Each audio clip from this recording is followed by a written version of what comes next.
don't need this amalgamation. We don't need it. Thank you. Ioannis Artemakis. I served at Toronto East General Hospital for 2 years as a board of director. And when I was the chairman of the Greek town, that's when we decided for the Toronto East General to be our dedicated charity. So, but what I have understood tonight is that, yes, the process that you may see the facts before you, and those facts should be known to the community, A, for the benefit of the hospital, meaning the pensions and the care, and then what is the merger at large will mean. Because we have the mergers that, if we see the amalgamation of the city or other things that, A, you don't necessarily save money. And if we have already some problems with serving the hospitals and they need to be improved, that's not going to be the case. So all you elaborate on those issues to some extent. You have not given us the idea how you go about to follow the procedure of a possible merger that the community, A, understands the improvement of the care, and A, the political, if you want to say, opinion about merging. And the last question is this an order of the province? Or is that, because I have heard also discussions that this is a higher agenda, that they have to be merged sooner or later. I may be wrong, but again, you may be able to tell us. Thank you. Is directing any kind of mergers or integrations right now.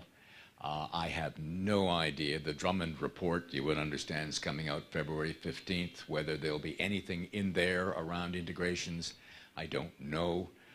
My guess is that it would not be the Ministry of Health that would direct that. It would be through LINS, but there is nothing in those terms.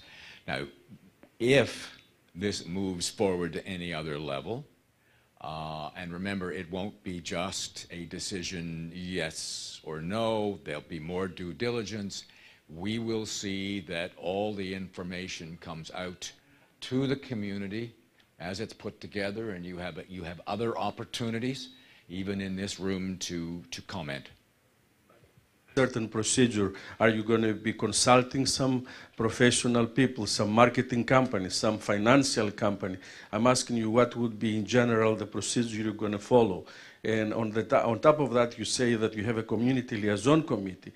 The community liaison committee, it may have 3 members, but what is the procedure of your specific community liaison committee that consults the broader community, and not that the 3 people or 5 will know that that this is the right for the community? 5, they're the only ones who could come out tonight. But we will, from the consultants, have a general idea of their recommendations as to how something might proceed, but it won't be in great detail. I can tell you that the 2 hospitals, in terms of their senior management and functions, because they're very similar, would actually be relatively easy in terms of the back office. In other words, we could get those savings out pretty quickly. But Denis, you wanted to comment? Yes, so my name is Denis Lanoux, and I'm a member of the Community Advisory Council made of 10 members with Karen Gordon and Mike Del Grante in here. And I would like to tell you that as a committee, we were expecting some result back from Dr. Wright and the consultant prior to going widely into a town hall meeting where we would get the people together. And at the last meeting, Mr. Castro and yourself over there, I can't remember your name now, but you were both attending our meeting with Pat Sherman and Lai Chu, and that's what we said. And let me tell you, the reason I was not overly concerned about this thing, and I talk openly to my community, the Eatwood, the community in here, is the fact that we don't know what we are talking about right now in terms of potential alliance.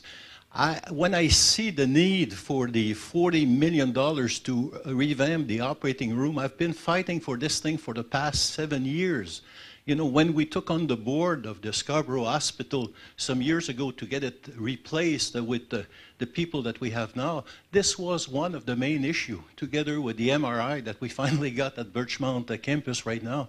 But, you know, we talk openly within the Eatwood community at our monthly meeting, and there's nobody in my own community who is overly concerned about the merger because of the fact that we don't even know whether there will be one, what type of alliance would it be, but to be more powerful, to talk to the government and have the money coming to us and have the future stability. This is what we all wanted to have, and have the best healthcare possible in here.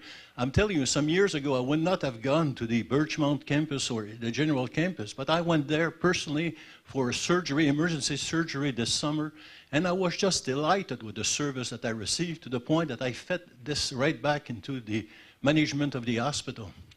You know, I walk the talk. Probably be more layoffs if we don't than if we do the merger. So we're looking at tough times in the province of Ontario. I'm very familiar with mergers. I was very involved with the merger of the Toronto General and Toronto Western. I was part of alliances with different hospitals with the Toronto General. I've worked with a merger in Bermuda. I've worked with forming alliances in Alberta. And I strongly support mergers and alliances with different healthcare facilities. So I'd like to go on record and share that. Thank you. Oh, hi. I am John Kyria, and I have lived in Scarborough for quite a while now. I volunteer with the Sickle Cell Association of Ontario, and we have got major issues and concerns about the wait times in emergency and how the sickle cell crisis is handled in emergency hospitals. It's a big concern for us at this point to hear about a possibility of a merger, and whereas we understand their economic times, we feel this is something that is going to be passing, that there is a recession, but the recession will not last forever. When we hear about doctors who are not happy or are disgruntled, or there's a low satisfaction level, management of health personnel is actually potentially harder than management of finances.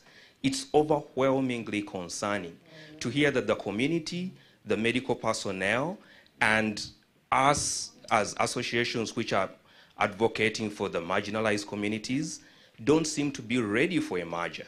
Whereas the merger seems to be a good idea, I think the timing is astutely wrong. I think if we can postpone this and we figure out the pieces, it will come in a timely manner. At this point in time, we have our reservations about it. Thank you.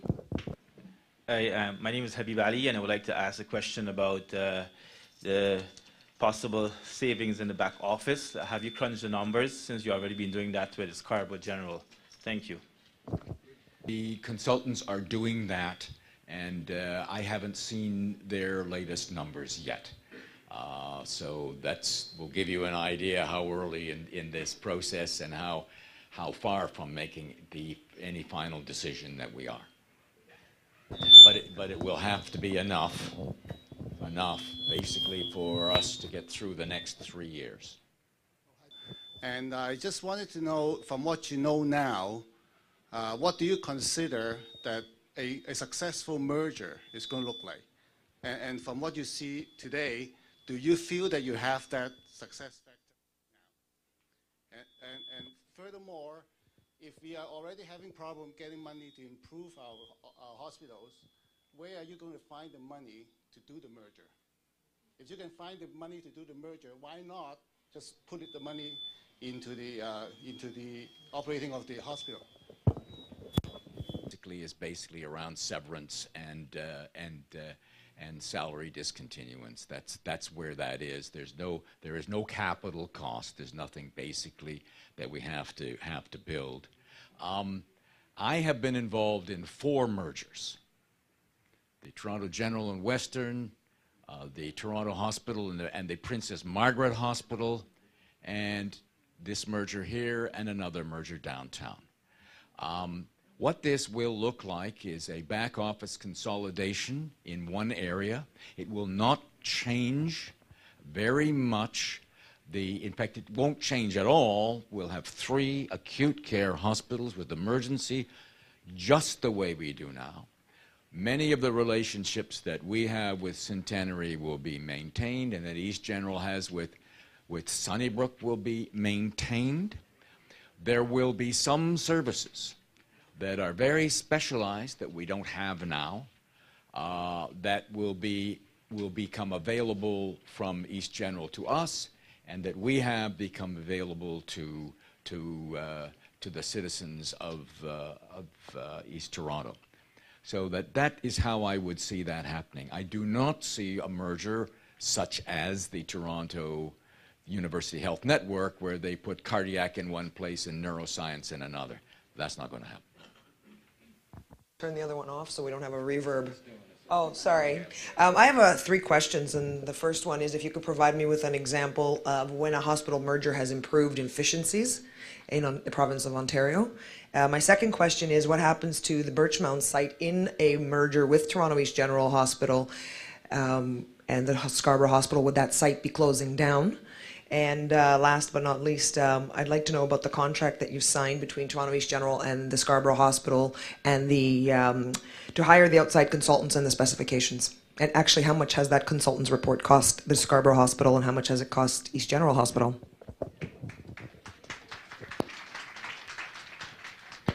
There have been a number of spectacularly successful mergers, and that was the first one, and that Trent alluded to.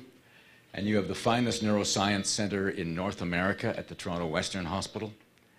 You have probably the finest cardiovascular center at the Toronto General, and you have North America's leading comprehensive integrated cancer center at Princess Margaret. So those are... They're all very close to each other. But that is a merger. Yeah. That is a merger, and none of that would have happened. That would not have happened without a merger. You would have had 2 neuroscience departments, you would have had 2 cardiac and all that. Sorry? But I said we're not going to do that. I was just asked, can you describe a situation where there's been a very successful merger? And there have been several. The other question, the second question was? What happens to the Birchmount? Oh, the Birchmount, absolutely. My goodness, it stays exactly the way it is. It maintains its full emergency department. It has 50,000 visits a year. There is no place else for them to go, and we would have to maintain a full-service hospital. That's our intention, and that's not going to change. Guaranteed. Guaranteed. As far as I'm around, I'm not going to slit my throat. The cost of the contract, it was done with an RFP, a full RFP. We had about 7 applications, and we selected the least expensive. It was actually the best, but it was actually the least expensive, and it cost each of our hospitals less than $45,000. Each? Each. But that's very inexpensive for a month, 2 months' work. So $90,000. Hospitals. We don't hear a single thing about prevention. We don't, and there are the community health centers out there where if you put the whole picture, there are a lot of patients going to hospitals who can be looked after within the community center. It's about time Ontario take a good hard look at not just treatment, but just put the whole picture there.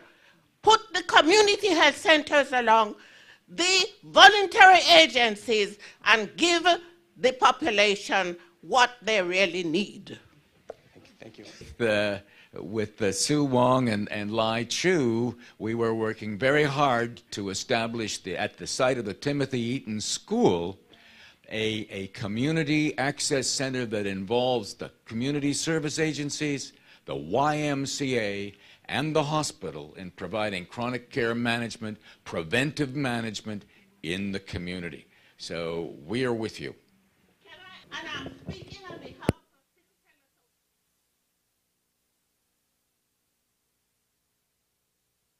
of over 28 years. I am very familiar with Scarborough Grace, because my eldest son was hospitalized for 3 times in the first 2 years of his life. So I know the service, and they were extremely good with us when he was young. But my question to you is, because I get a slant from you that you're looking at this from a strategic point of view, a strategic merger of strength with strength, because you talked about the coalition of the Western hospitals, and you must now have a coalition of the Eastern ones. And since the Rouge Valley is already out of the area, because they now encompass the Ajax, Pickering, Durham area, it's not possible. But my question to you is, what are the risks to patient care and the programs that are already existing in the Scarborough hospitals? In terms of programs, I do not see a risk of any essential programs that are existing now. In fact, what I'd like to see moving forward is a focus on, say, cancer care at the General, elder care, or another issue at the Birchmount, cardiac and thoracic surgery at the East General, but that's for Rob to speak to. But these are programs that are small now, and I would like to see them grow. So I don't see anything moving, but I'd like to see necessary programs we need in the future to actually grow in a site-specific manner.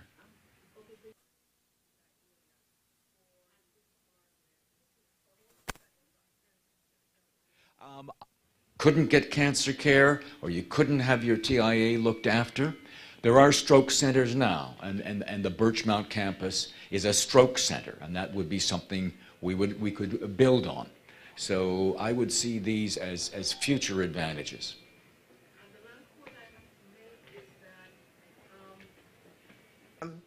Reps here, and it's just last week I heard about this. And I know it didn't come into the mail because I'm an avid reader and I read everything. So is there a way of properly disseminating information to the community that we're a little bit more involved? Absolutely.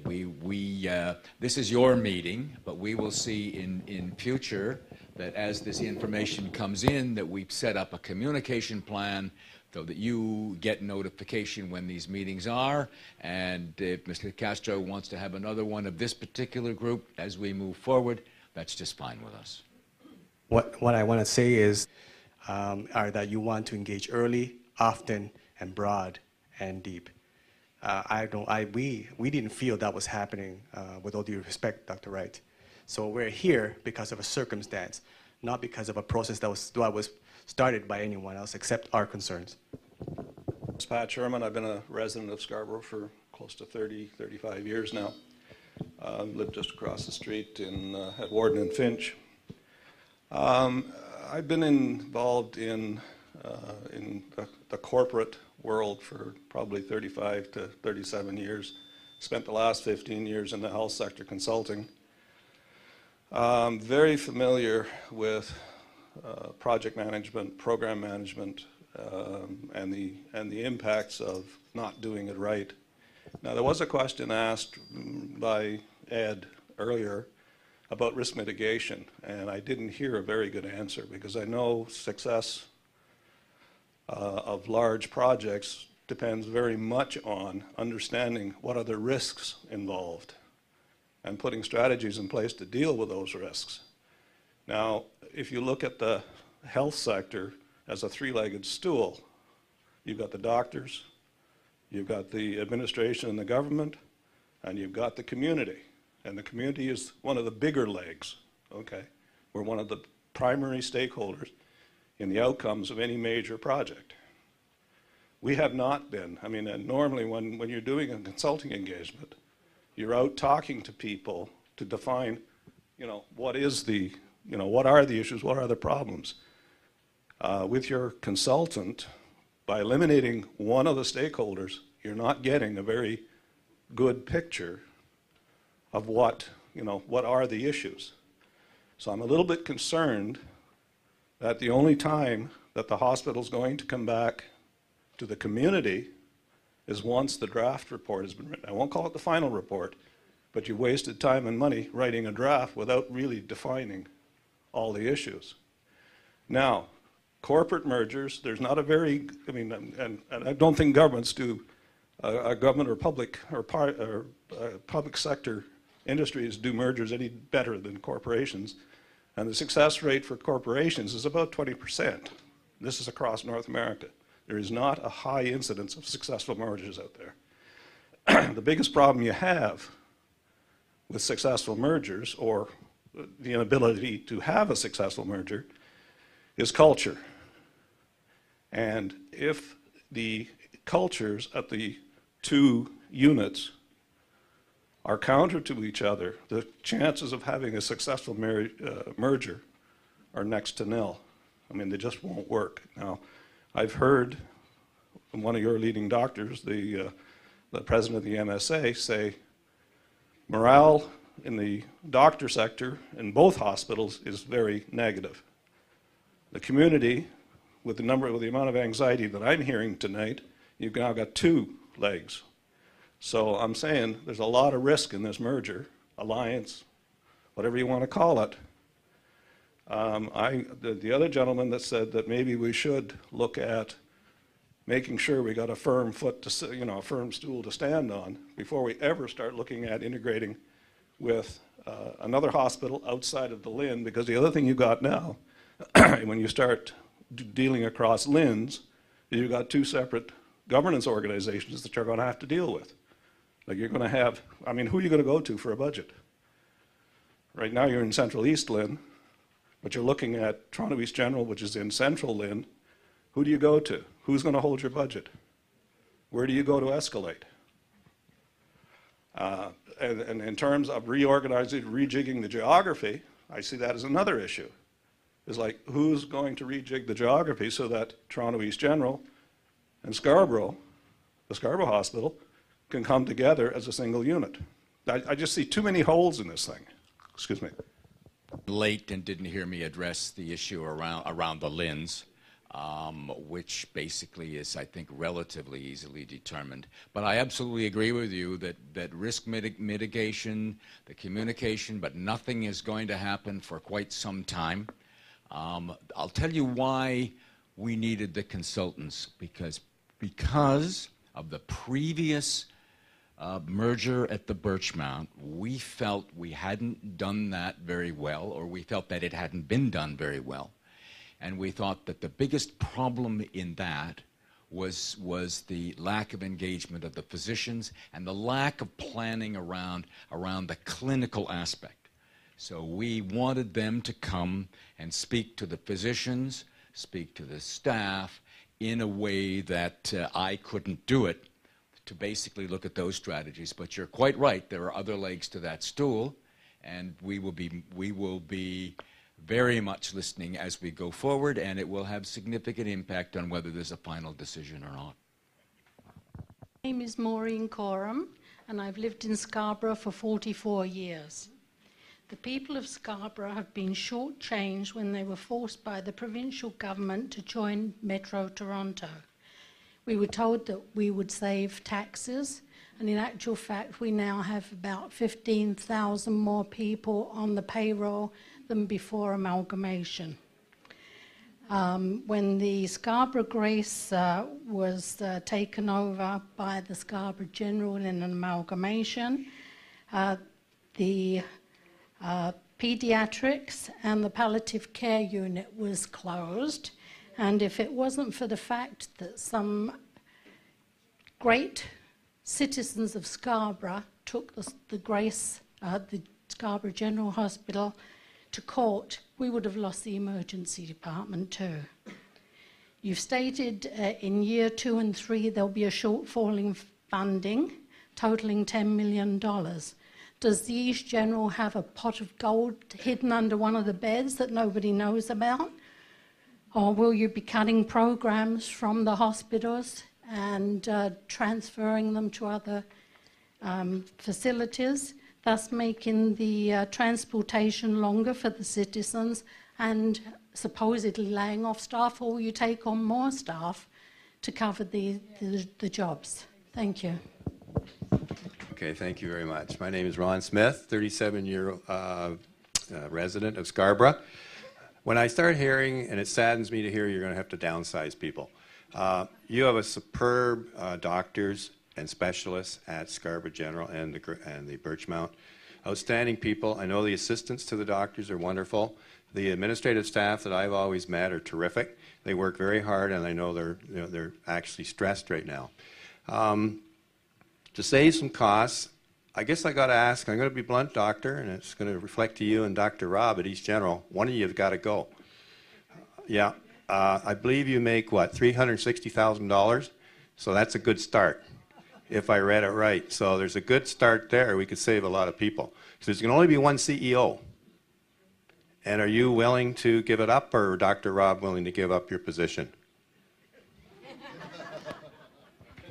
Absolutely. I will be gone in at a maximum of 18 months. Yes. Regardless. No, if there is a merger, I am not going to stand. No, there has to be one CEO, and there'll be fewer vice presidents and fewer directors. But I'll be the first to go. Okay. Applause, come on. No, I'm not applauding for that. Okay. Okay, Steve. Thank you very much, Ed. Appreciate that. My name is Steve Smith. I'm the chair of the Scarborough Hospital. And like John, our role as a board is to look out 10, 20 years to make sure that Scarborough gets the absolute best health care that it can.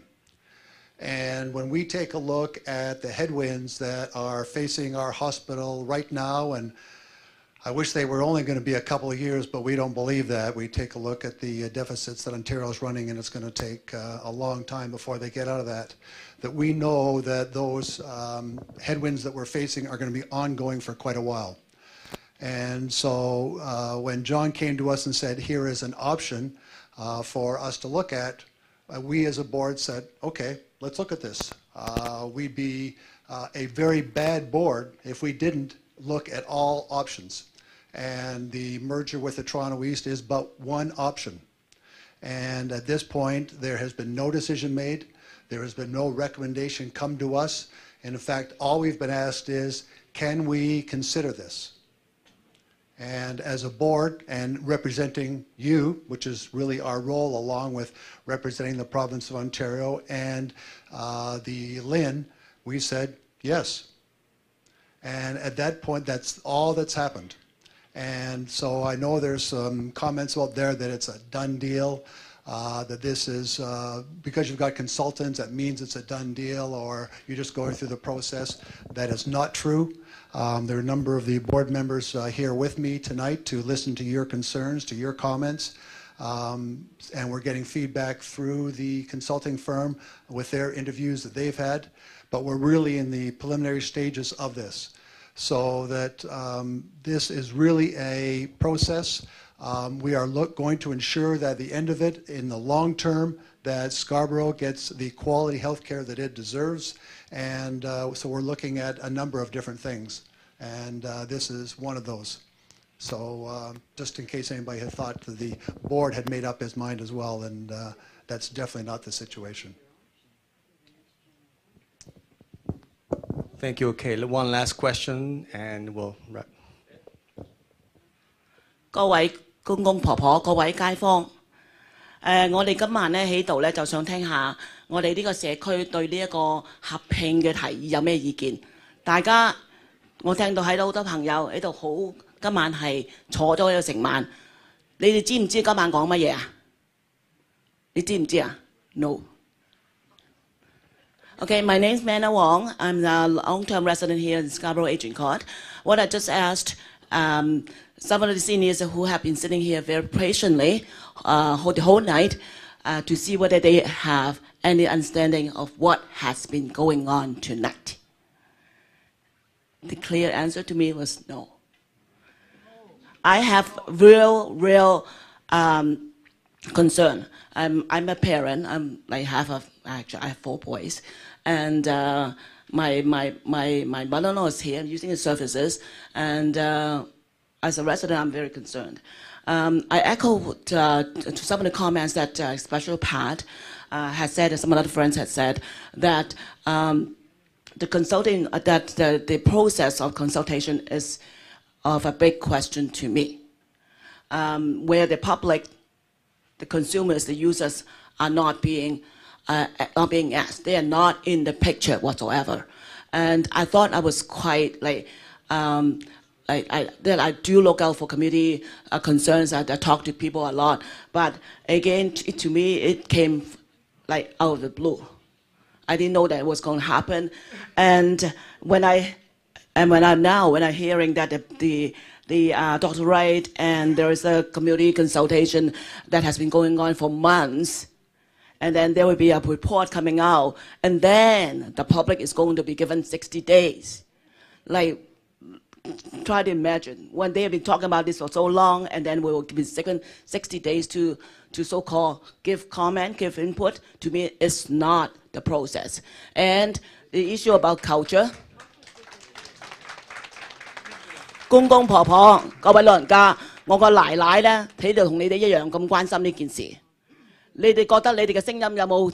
你明唔明今晚講咗啲乜嘢？你哋嘅聲音有冇俾人聽到 ？That's the question.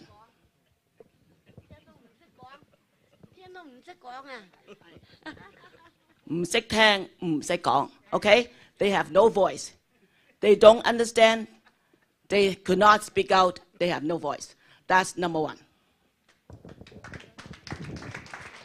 Okay. Down at the, I don't know how many kilometers it is, maybe 25, 30, 17.5 kilometers. It's a long drive. It's a long drive. I know. I came up tonight to be with you. On the 29th, there's a meeting down at East General about the merger. Some of you should please come down and with us down there. But I hope that the consultant wasn't so focused just on the merger between these 2 hospitals. I would think you would hire a consultant and say, let's look at a number of different scenarios, not just one. Because I think when we have our meeting, who says East General wants to have the merger either? And that is, I don't know what the consultant was doing, because you'd have to come to the public in both places and lay the case out before coming to a conclusion that it's a great idea. So I think the cart actually has been put before the horse in this situation. Be respectful of people's times, and I want to offer once again thank you to you and the board for coming in such short notice and giving us an opportunity to have the today's town hall. Eden? Ladies and gentlemen, we've come to the end of our town hall event. I'd like to thank everyone present this evening, our guests, but most importantly, members of the Scarborough community, for making this event a success. Please remember to register with us to receive regular information on these issues, and I'm sure there are going to be more. We are also on Facebook, www.facebook.com/housemerge, and on Twitter at Friends of TSH. Our email address is shmerge@gmail.com. This wraps up today's event. Thank you again for attending.